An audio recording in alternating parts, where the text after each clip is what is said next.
The Bengals drop another high-scoring affair to the Pittsburgh Steelers this time at home, drop to 4-8, a 44-38 loss. That's it. It's over for the Cincinnati Bengals. They had some hope heading into this week if they kind of swept the Steelers because they faced them once more after this one. But I think this officially sticks a fork in the Cincinnati Bengals. Mike, let me just say, as a Bengals homer who was born and raised in Cincinnati, I know you lived in Cincinnati for some time. I am that one guy who every week I'm like, you know what? Even though they lost, they're not out of it yet. They could still get hot and go to the playoffs. And if they do, no one wants to play the Bengals. But no, I'm sticking the fork in my own thigh because right now you are absolutely right. They are done. It is over. Their defense is an abomination. And really, I mean, that's the story of the season. It doesn't matter if you have a $60 million quarterback, $55 million quarterback who's throwing for 300 yards a game, 3 touchdown passes per game, and putting up historical numbers. It means nothing if your defense is horrible. And that's what is happening every single week. I mean, has it blown your mind that they have not been able to fix anything and that they are just this bad every week? Oh, 100%. Because Lou Anarumo, heading into this season, it seemed like every offseason it was like, when's he going to get the head coaching job, right? Because he had done so much for them in those years where they went back-to-back AFC championship games. A lot of people said Joe Burrow and the offense, that was the guys that got the highlights, but it was the defense more often than not in the playoffs that was making the big stop at the end of games. And they didn't have any real big names or real household names. There was a lot of kind of afterthought free agents that put that together. But they've fallen off a cliff, 27.9 points per game in their losses this year. The most in NFL history for a team with at least 5 losses. So it's bad for the Cincinnati Bengals. Truly spectacular fall from grace on the defensive side of the football. And they're wasting one of Joe Burrow's prime years. They had to run it back now with T. Higgins, Jamar Chase. They thought this was it. We're signing him to this, 1-year franchise tag because they thought they still had the window. But, man, that window looks like it's slammed shut. They just needed to draft better, is the simple fact. They've drafted so poorly on the defense side of the ball. 9 top 100 picks on defense the last 3 years, and you would not know it by watching them play on a week-in and week-out basis. Yeah, I mean, you look at how they built the roster. It's paid Joe Burrow a lot. Now they're going to have to pay Jamar Chase. It's signed offensive linemen out in free agency who haven't really panned out, although they have tried, but just haven't panned out. And as you said, you're not drafting well on defense. And when you're spending all your high picks on defensive players, they don't pan out. This is what happens. And the ugly part is that now, this was your free season with Jamar Chase. This was the season where you made Jamar Chase mad, skip all of training camp so that you could pay him almost nothing. And you have nothing to show for it. So now you have to give him $30 or $35 million. Now you're paying your quarterback and your receiver $90 million. And now you have to squeeze in everybody else and build your defensive roster while you're paying those 2 guys. So if you are a Bengals fan, this is absolutely the time to be depressed. There is no Christmas miracle coming. Sulk, cry, get it all out because this team is in trouble. I mean, their Super Window's not closed because they have Joe Burrow, but it is like only halfway open now. It definitely goes to show, going back to the team building aspect, that if you want a long, extended Super Bowl window, it comes through the draft. They had to have drafted better after that. Back-to-back AFC championship games, just their draft picks since then have done darn near nothing in terms of fixing this roster, in terms of finding impact from those positions that they targeted. And that's that. Like, they had so many free agents on the defense side of the football that, you just couldn't pay, or just when they're free agents, usually they're on the older side. It's not going to last forever. And they never replenished it with that young talent, unfortunately. All right, we got the NFC South is our next in this 6-pack on Sunday night here of topics to get through. And we got the end as Carolina and Bryce Young just led another fourth quarter, 2-minute touchdown drive. Not to tie it up this time. This one's to go ahead. They look like they're on track now, barring a miracle from the Tampa Bay Buccaneers, to come back and upset them at home.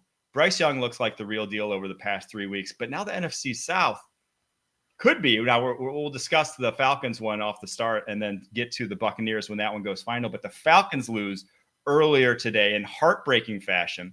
Kirk Cousins throws 4 interceptions, a game they really should have lost. Younghoe Koo misses a field goal in that one. Just all around regrets for the Atlanta Falcons, but still atop the division here at 6-6 as it currently stands. Yeah, it really blows my mind because when we were talking about the Falcons a few weeks ago, kind of heading into November, they beat the Cowboys and they had improved to, I think, 6-3. Yeah, there we go. 6-3, and it just felt like, all right, this Kirk Cousins signing's paid off. They are going to sail right to this NFC South title. And now we're just watching them choke away games. They choked away a game against the Saints. They got destroyed by the Broncos. And then you think, you know what, maybe they'll reset during that Week 12 bye. They'll kind of fix anything they need to fix. Come out here. You get a home game against a team that has to fly across the country, play one of those 10 a.m. Pacific games on your body. That is right for a win. No, you hold Justin Herbert in that offense to under 200 yards. You think you would win.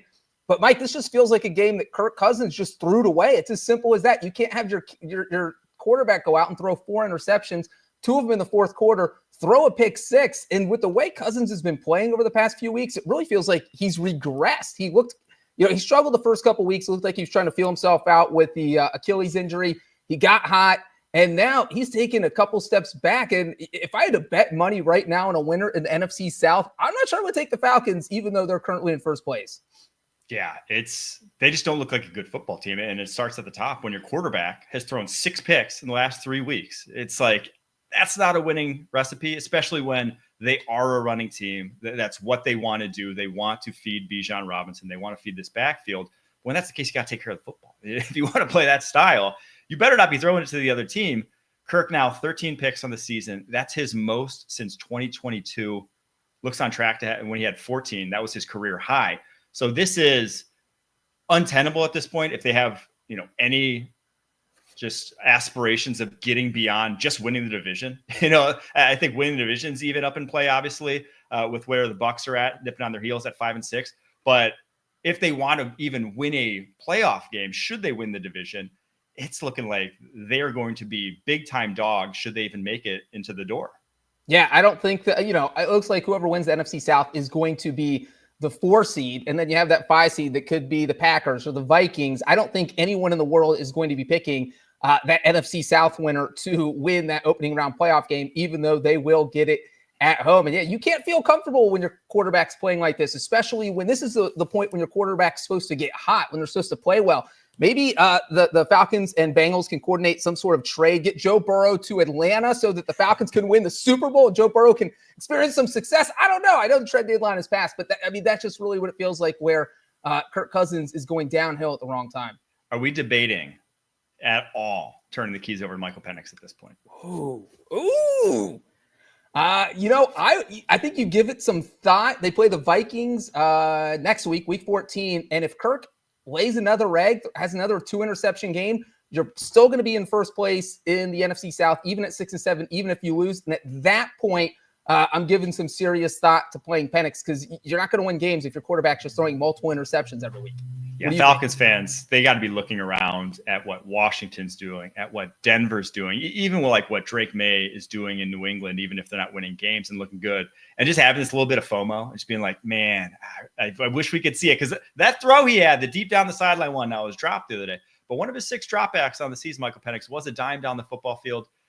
He was a guy that was supposed to be NFL ready, right? 6 years starting. We saw with the other guys who were or 6 years playing college football, 5 years as a starter. We saw what the other 2 5-year starters have done in Bo Nix, Jade Daniels. They look ready very early on. So I think if it really does start going south, I'm on board. I think it's just too early. But what I've seen of late has been really bad for Kirk Cousins. There's no sugarcoating it. It has been ugly.